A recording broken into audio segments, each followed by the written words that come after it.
Hey, everybody, thanks for joining us here for Sight Lap as we look ahead to Philadelphia this weekend.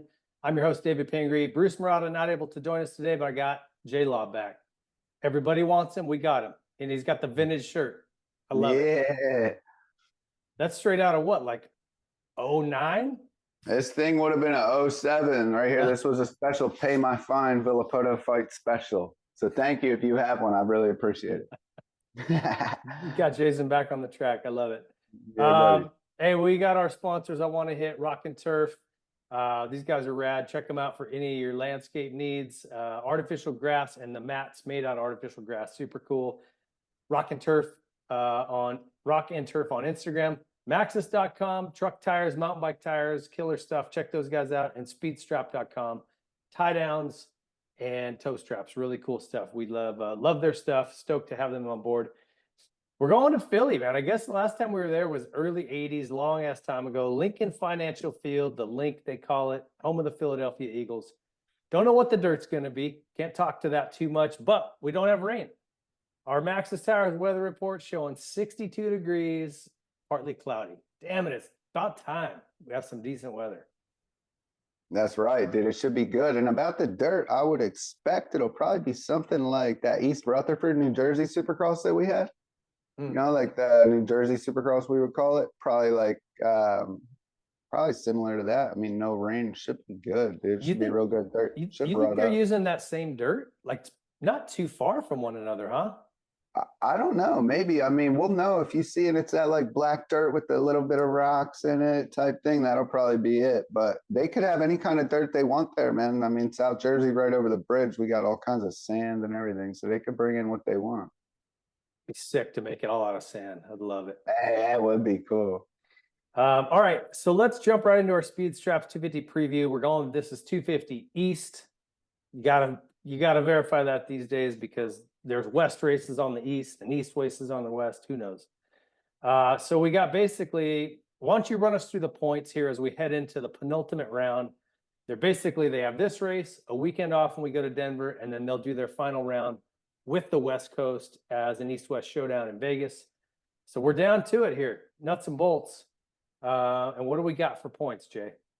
All right. Well, we're going to mention everybody who's still mathematically possible. So that's going to be eighth place, Daxton Bennick, 48 points down. Seventh place is Jalik Swoll, 47 points down. Max Anstey, 42 points down. Cody Schock in fifth, 31 points down. And then fourth place, these are the guys who really have a shot at this title still. Fourth place is Pierce Brown with 116 points, 20 points out of the lead. Third place is McAdoo with 120 points, 16 out of the lead. We got Danger Boy Deegan in second with 123 points, 13 out. And the Frenchman, Tom Vial, 136 points. So at this point, it really looks like Vial's got control of this. I mean, he could just sit back behind Deegan, ride it in for a couple of seconds, even a couple of thirds gets it done. You know what I mean? No problem. Now, the final round being a showdown is going to make that a little more difficult because he could easily get a fifth, sixth, right? Or worse, crap. You know, you have a crash, he could wind outside the top 10. I guess I'm talking out of my ass a little bit. Still up for grabs, but right now he's got a nice little cushion. How would you, if you're him, like how do you go into this weekend? Are you still trying to win? Are you starting to play it a little conservatively? I think first of all, you're trying to stay clear of Danger Boy. You know, like I think he's definitely your Danger Boy in this race. And if he's in front of you and you can pass him, I don't think you even want to touch that, you know, because I don't think you want to open yourself up to that. But as far as he has a big points lead, and yeah, we only have one more race, but I look at it like you go into the last round and now they have this showdown format. You ought to go into it with twice as many points as you typically would to want to feel comfortable. And really, that's like, I mean, 5 points. So you're saying 10 points? That's a Hayden just beats him and gets it just to 10 points. That's not that comfortable going into that last round. You know, that'd be like a 5 points to a regular last round, you know? So I think he doesn't really need to take his pedal off. Oh, his pedal. I did this last week. You don't need to take his foot off the pedal, but he also needs to be smart, which I think is where that'll show for him being a championship type dude already. And I don't think he'll put himself in a bad spot. But if he gets the whole shot, that might be a bad spot if Hayden's there to be able to try to rough him up. And you and I had this conversation maybe a couple weeks back, like playing it too conservatively, right? Will end up biting you. You have to go out there and attack. And if you can win, try to win.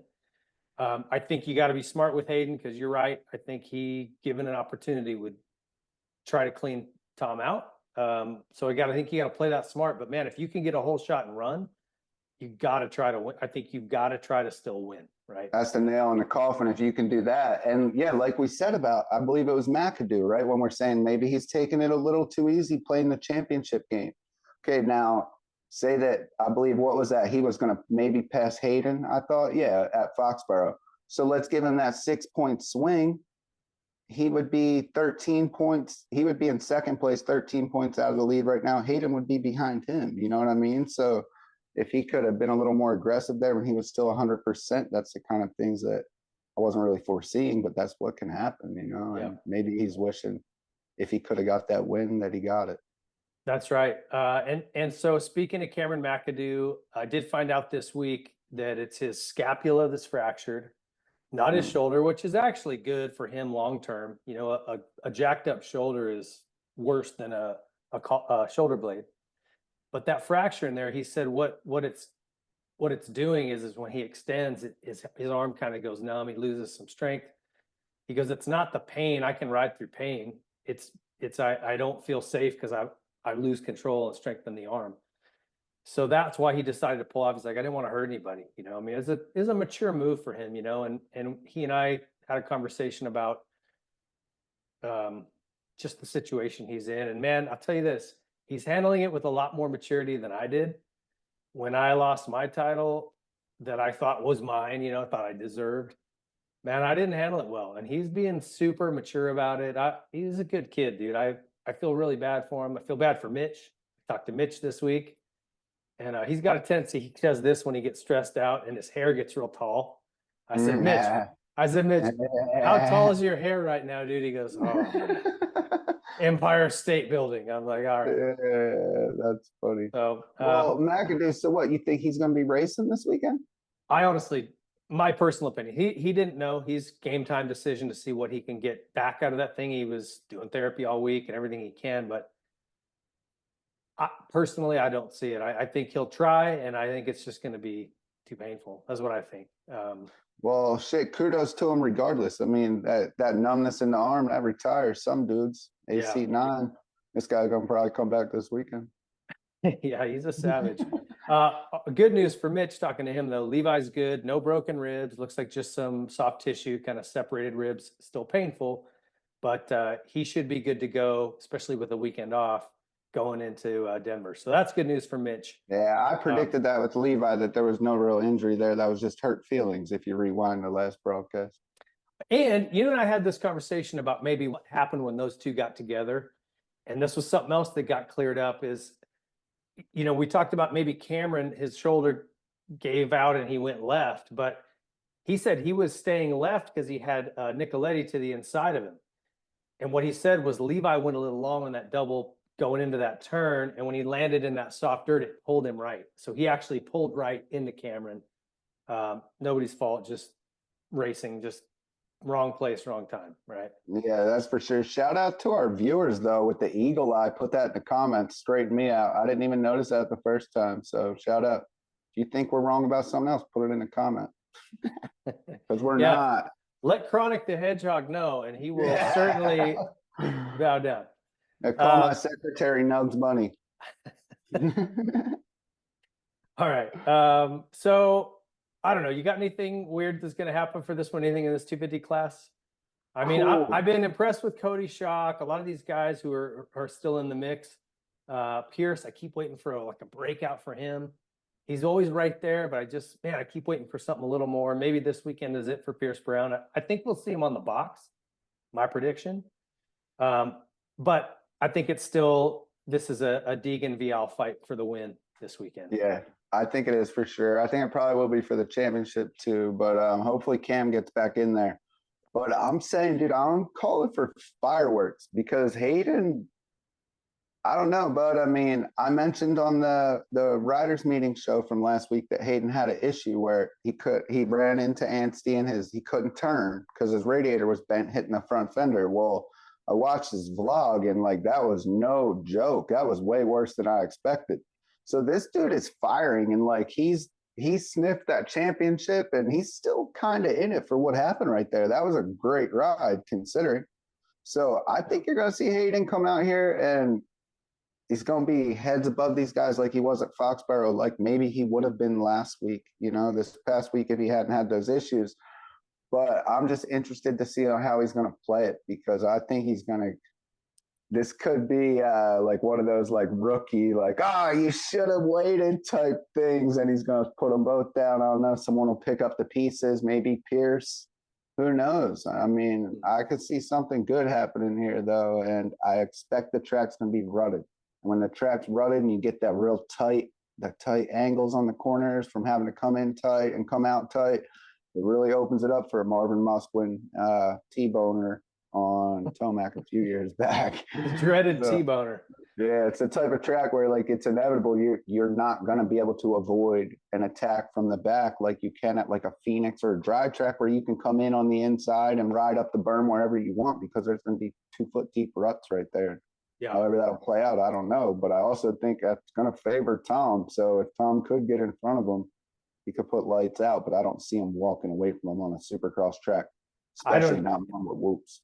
I don't either. And Hayden knows he has to win at a minimum, right? If not, find a way to knock Tom down. And if let's say Hayden wins, Tom's second, now you go into that final round with 10 points difference only. That is not a sure thing. That's not a gimme putt. You know what I mean? No. And what happens with the race win breakdowns, hypothetically? So say if Hayden gets this win and then they go into the next one and Hayden gets that win and the 10 points could put them on a tie pretty easily, who would get the tiebreaker in that scenario? Do you know? It would be Hayden would have 4 wins or only 3 wins. Tom only has, I think, only 1 win, right? Or 2 wins. He has 2 back-to-back. Yeah. So Hayden would have to win out. He would have to get like a 7th or an 8th, and that would be a tie. 7th or an 8th, that's not good odds. But I mean, what was it when Osborne had the Lifetime Achievement Award takeout on Savatgy? What was that? An East-West Showdown style, both coasts? That's a good question. I don't think so. I think that was just, was it West or East? Because weren't those guys actually East Coast? And I thought the West Coast guy who won it was AC, I thought. Or I'm not sure, but whatever it was, those guys, they were not in the front of the pack. Remember? Like it seemed like, dang, competition's stiff, So see those guys in wherever they were, 5th and 7th or something. Yeah. That could be a type of situation, but I thought that was rare. I wouldn't count on Tom being 7th, even with twice the competition. So that's why I think Hayden knows this is the race where you take your shot. That way you don't go into the last round knowing that's your only card to play. Right. You know what I mean? Maybe you catch them off guard right here. I want to mention something here real quick with Evan Ferry, because there was some news this week that he parted ways with Triumph. And I had heard early on that they were just unhappy with kind of the whole thing in general, bikes, team. And I thought it was surprising. And then for a rookie kid, right? Like, I don't know, man, work with this team, help them develop the bike, grow with them. But they decided they're out. And I don't think he's got anything else lined up. Sounds like they're just going to maybe wing it, maybe try to find a fill-in spot or, I don't know. Yeah. Kind of an odd deal. Yeah, I'm not sure, but I think that was a lot to be on Evan's plate, like to be making that transition at that time. You have a lot going on just trying to turn pro, and then all the development things that it seemed like were put on his plate with that bike. Like he was there for like a year before media stuff was surfacing, with the bike, and he was doing all this testing the bike and things like that. And I'm not going to say that they used him, but I'm sure, he did a lot of media and things with that bike when it was unveiled for them. And I don't know the exact reasons of what the departure was from, but I don't know. I think obviously Timmy wasn't happy with what he thought it was going to produce for his son. So he's taken it somewhere else is what I got from it. There's not really too many details on why they did it or what the deal is, but I mean, I wish him the best, and I'm sure he'll figure it out. Yeah, I will say this, and I'm not like super close friends with Timmy. I know him well. I really respect him.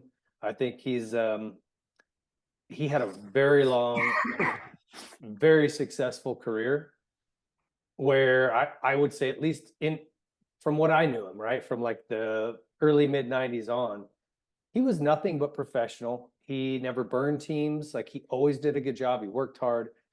And so like I don't think he would do something irrational or um, you know, out of character. So I don't know. Maybe they were Well, just frustrated and didn't see any changes happening. Went, you know what? We're going to just go our own way. See you later. It'll be it interesting to see what really comes out of it. it seems to me like you could take a lot of things off the table as to what might have caused this. Like, for instance, I don't think it would have been overpay. You know what I mean? Like, I don't see Timmy saying, "Oh, you're not paying him enough." You know what I mean? I don't think it would be over the equipment because it's supposed to be a factory team. Maybe they didn't want to deal with the growing pain process of a new team. I could understand that. But what it sure looks like to me is like it's got to be something with the management or something like that, you know? Maybe it's something with Bobby Hewitt has a set way on how he wants to run his team, and maybe Timmy has different plans with how he wants his kid's career handled. And it doesn't mean that Timmy's not 100% right, and it doesn't mean that Bobby's not 100% right. So I don't know, but like I said, I'm sure Timmy made the decision for his kid's best interest, or they made the decision as a family. Yeah, and hope my hope, and maybe this is Timmy's hope too, is that they'll have a spot open up. You hate to have a spot open up from somebody being hurt, but it happens every single year. So maybe he'll drop into a team to fill a spot where somebody's out for the summer. So wish It's the best to possible. Evan. I would Oh, like to not even see that though. I would like to see him just get his own because he has what it takes to do this. Get your own bike, dude. Get what you're comfortable on. Go race when you're fucking ready to go race. You don't have someone telling you do it like this, wear this gear, try this. Do it your own way, dude, and see how you do. It's probably what they're already thinking, to tell you the truth. You know, I mean, maybe Timmy tried that route and maybe he looked at it like, dang, Evan gained a bunch of experience from this, but yeah, this isn't actually the way we want to go. Let's go. We're going somewhere else. You know, who knows? Could already have a plan done. well, I would guess he's got a good relationship with Kawasaki. Evan was posted a video of him on a Kawasaki this week. I know Timmy has a good relationship with Mitch. What if he just gets a Sprinter van and hits the road with Timmy and Evan and on a For real. Mitch Payton 250? It might I not mean, be a a bad fill-in move. ride's great, but a fill-in ride, it's like you're not going to be able to get the most out of yourself on a fill-in ride. You know, if you could tell him right now he's going to fill in on this particular ride in 6 months, yeah, maybe he'll get the most out of himself. But when those things pop up, for sure he could take them. But I think he's above that level, and I think maybe he should just slow down and not take a step back, but don't be in a rush to go pro until the door opens up and it's right. You know, look at Levi. He didn't go pro till later. Hmm. Evan's young. He is young. Yeah, it's a good point. Well, it'll be interesting to see what happens. We wish them the best. Just a weird thing. All right, let's get to the Rock and Turf 450 preview. Um, I think at this point, like for me, I know you're still Cooper Webb fan, but I just think it's going to be hard to beat what Jets got going. I think the weekend between the last two rounds, I think they had a reset, probably had a good, sit down as a family and said, hey, it's time to, we got to put this thing to better. It's going to get away from us. And man, he was just freaking perfect last weekend. Well, if that's what they said after that weekend, what do you think the Webb family said this weekend? Oh, time to roll over and play dead. No, but Oh it's his no! turn to respond, right? He has to. He's going to, dude. He's going to because I don't know. I'm thinking too far into this Eli thing, but man, is there a way that like they came to Eli and they said, or he got wind that, hey, we understand Coop's the one that might get this title, and you want to play teammate, and that just lit the fire under the dude, and he said like, up that, and like that's a little extra level on Beast that was just unlocked because I don't know, man. He needs to get Eli on his side. He needs an ally. And I mean, I know this is not a team sport, but like he needs an ally and he needs that ally going to Denver. because Beast is going to be hot in Denver. You know what I mean? If you can get somebody that can push Jet, imagine this: like Cooper didn't want to go and try to push Jet at the last race because he wasn't comfortable, didn't want to land on his head. Imagine if you have somebody else who will go and push them for you, maybe even at a level that you can't go and push Jet into that mistake. I mean, Eli could be such a help right here, or he could be such a thorn in the side because no one's really going to be mad at Eli if he pulls one of those like, oh, I just wasn't on tonight when it would have been the time to potentially, help buddy Deuce right there. But Yeah. I don't know, dude. Well, it's interesting to me because he did steal some points away last weekend. Pretty valuable 3 points. Boy, he sure was excited with that second place on the podium, too. When he got second place at Cooper Webb, he was not nearly that excited. It was weird. I didn't notice that. Dude, I can see it, bud. I mean, Eli's like he's rejuvenated now, bud. He made me believe he's going home and he is working on the second half of these races. He's going to get better. This dude made me believe it when he said it after the race on Dirt Shark. And I was like, man, the Dirt Shark, you can get some intel, dude, from watching the Dirt Shark interviews because the guys are fresh off the track, but they're not like they're not corporate on the microphone.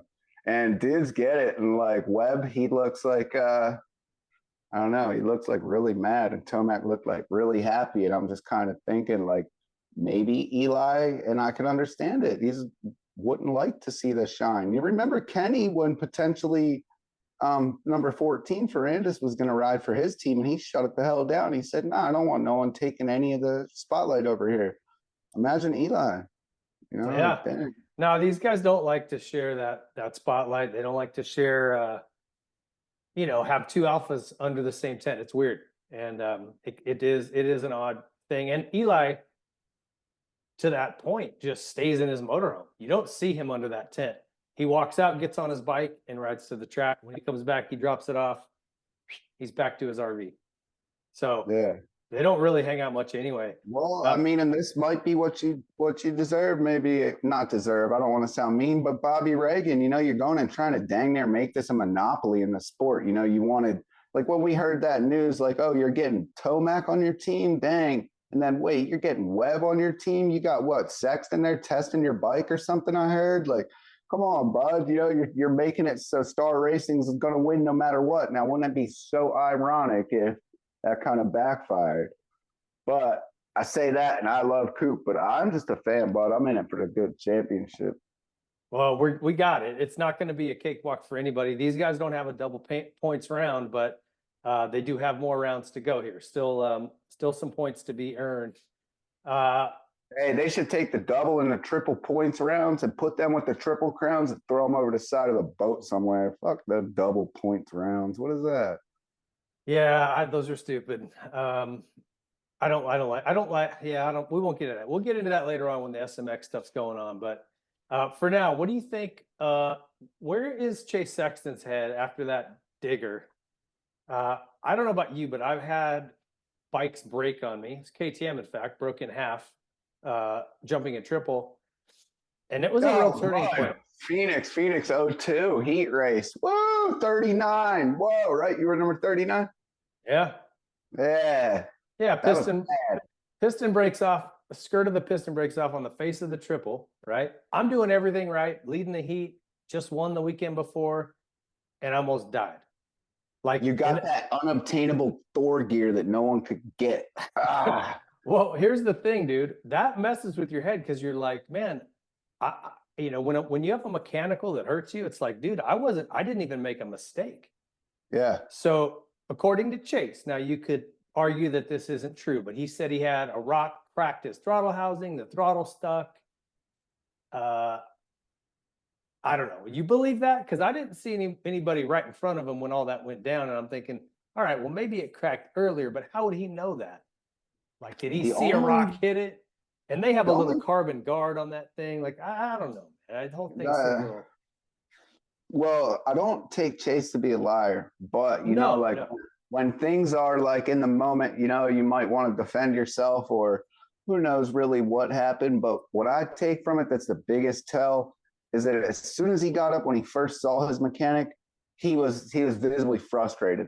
Yeah. Something happened. That's, Something happened. that's my point. Yeah, I think that It's there not was like an issue. afterwards he had time to sit down and say, "Oh, let's say it was this," you know, and like I even saw Bubba, and Bubba seeming like he doesn't believe that that happened, and saying he may have just whiskey throttled. I don't think he did. I don't No. know. Something went squirrely with the bike, but if let's just say Chase saw a rock hit it and he's like, "Oh, a rock just hit my throttle housing." That's what must have been why it stuck. Or you know what I'm saying? Like why it did what Well, that doesn't make sense to me. I think something weird happened. Maybe the throttle did stick. Maybe something else broke. He screamed at his mechanic, you know, something. They get back yeah. to the pits and they go, "Hey, look, let's just say that a rock hit the throttle housing and that was the issue." That's the Well, story they tell if there's a mechanical problem that they don't want to let on about. Do you know for what I'm saying? real. Yeah, exactly. I don't know. Well, Just say it. I mean, we didn't hear him say, "My throttle stuck," but we saw him be mad. And we also saw him. So, like, that makes sense. He wouldn't have known the throttle stuck and the housing was broke, but he would have been like, "Fucking bike's a junker," or whatever he said. And another thing was, had the wind knocked out of him, but he was making no attempt to, like, get back to the bike. So when you're not making any attempt to get back to the bike, you're either really hurt or you believe something went wrong with the bike to where there's no reason to go back to it. Yeah, right. Right. Yep. Yeah, I don't know that we'll ever get the full story. I mean, I feel like if it was really a rock that cracked that housing, they'd have put a picture out of it because that isn't their fault, right? That's like, "Hey, man, this is crazy racing, right? Like, look, it broke our housing." You know, Yeah. there's no pictures. That's just the story they're Yeah. saying. So I don't know. Maybe I'm wrong. I'm not That's trying my to. story, and I'm sticking to it. Is that how it goes? You better do that, Chase. Okay, so who else we got? You think Eli can come back? I think I saw definitely some fire out of him last weekend. He said he Yep. likes the dry stuff better than the wet this year, or like kind of later in his career. He's gotten more comfortable on dry than soft. I think we're gonna have a dry track. Hard, I don't know about hard dry, but dry. Maybe this is his weekend to come in and let it rip. Well, like let's put it like this way with the track. If we were to take the tarps off the track and it was an absolute downpour, we'd be riding like San Francisco. That's the kind of dirt we're dealing with. It won't be like a San Diego mutter. You know what I mean? So Yeah. it won't be a hard base like that. But Eli's like really well, Chase is still in it. Matt. Well, actually, we got Roxon's out. Dang, Plessinger's out. Yeah, the field is dwindling. That does bad for like anyone wanting to pad points. You know what I mean? Like Kenny's out, but that's not going to be bad for Coop because Kenny, I don't care what colored bike that dude's on, he is not Coop's friend. They got like plenty of history, so he's kind of glad that Kenny's out of there because Kenny's one who, you know, I say maybe Eli had a little extra motivation to stay ahead of Coop in that main event.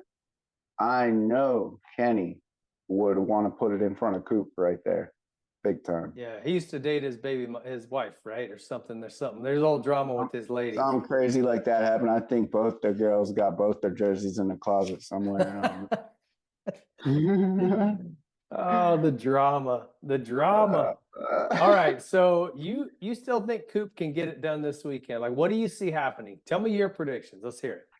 Well, even if Cooper Webb gets beat by Jet this race, I'm going to come back on here next weekend and I'm still going to tell you that he's going to win the championship because I think he's going to do whatever it takes. And he may or he may not, but this race isn't going to break it. It would You don't be think so? great.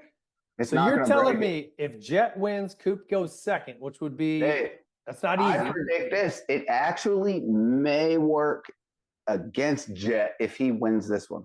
Just because I think then Jet's going to have to get on the back and he's going to take his foot off the pedal. He's not going to be aggressive. And then it's going to, he needs to be like that aggressive. Like, look right here. Once he was tied up and his back was against the wall and pedal was on, you know, his pedal was on the foot again. I love saying that. So his foot's on the pedal and look how he performed, you know, like great. I think when he has that lead, maybe he might have to ride a little bit different. But if Buddy Eli would have those 2 points out of, I mean, if Cooper would have the 2 points out of Eli's pocket, he'd only be 3 points down. I would say Cooper is winning this race because he's going to tie the points back up.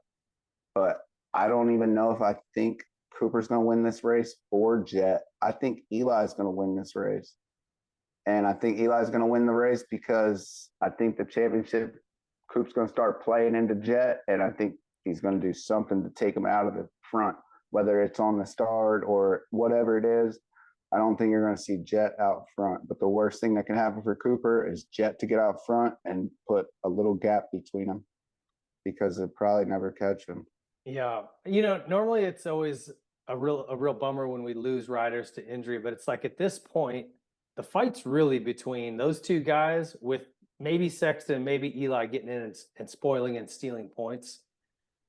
So it's a little bit different dynamic. Chase's focus shift. Like if you're Chase right now, you might think, hey, okay, I'm out of the championship. Last year, I started the outdoor season way behind. Maybe not way behind. He raced the first race at Paula, but then he was hurt. By the time he got in it, he felt like he was compared against Jet every weekend. It was probably driving him crazy. And he really started way on the back foot because he missed so many rounds. But everybody was like, oh, you're on the same bike as him and he's beating you every race. It had to drive him crazy. I would love it if Chase, and he's probably smarter than I am, so he's probably doing this, if he used this time to like get on the outdoors or something. And if he does that and he starts focusing on that, he's not really going to be his best self on the weekend. And the chances of him finishing in between these guys is going to be lower and lower. So I think these guys are going to rise to the top. Like obviously they already are, but at the end of every championship, it's like there's another level that dudes unlock. Well, Eli wants to go with them. Kenny wanted to go with them. Hombre don't really look like he wants to go with them, but he could go with them. But Jet would have to probably pee him off real bad to make him want to ride that hard, Another little helmet shake. Yeah. Yep. All right. Well, I still got Jet for the win, but I think it's going to be a good fight between the three of them. I don't know where I see Chase finishing. I think at the very least, he's a little mentally rattled from that, whatever happened. And I don't think we see our best. Here's something to think. Unless he's lying, then he ain't mentally rattled because he knows there was really no problem with the bike. Ooh.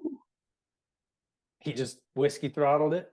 Hey, if there was no problem with the bike, I'm saying though, and it didn't malfunction, then he's not mentally rattled because his bike didn't fail him. Well, he still did a back flop onto that berm. Well, yeah, he's definitely hurt and he doesn't want to experience that again. But I'm thinking he didn't lose trust in his bike.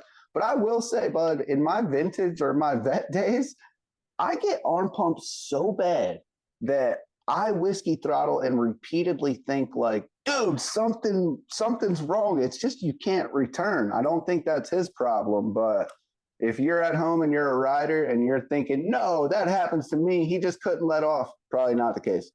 Probably not with him. Happens to me. Happens to me for sure. Yeah. All right. Well, you got anything else you want to throw in on this? Yeah, I got something special for these dudes. Since I'm a local, I'm South Jersey, right across the water from Philly. I'm going to tell you guys, you're probably going to get raped. You'll get ripped off in that stadium for a cheesesteak, and it's not even a right cheesesteak. You got to go to downtown and go to Geno's. Okay, and you got to get the cheesesteak with regular cheese, not the melted cheese. But if you like that nacho cheese, then do that. But don't get ripped off in the city with a bunk cheesesteak. And then once you get the cheesesteak, get the hell out of downtown because it's dangerous. So if you're going to get something in the stadium, get a beer and a glizzy. Yeah. Be done with it. Get your cheesesteak downtown. Downtown, only thing you can get is a cheesesteak and robbed. So get the cheesesteak and get out. Cheesesteak and mugged. Which one you want? All right.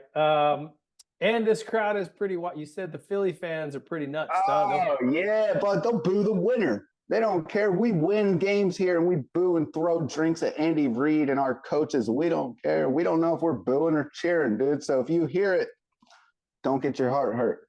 We're just passionate. We're just angry sometimes. We don't know. Yeah, buddy. Yeah. All right, right on. Well, listen, thanks, J-Lop. Quick shout out to our sponsors again, Rock and Turf, Maxxis, and Speed Strap. Love it. Love you guys for supporting us. Thanks for watching. We'll be back Monday with Riders Meeting, breaking it all down from Philly. Get your cheesesteaks on. Don't get mugged. All right, we'll see you.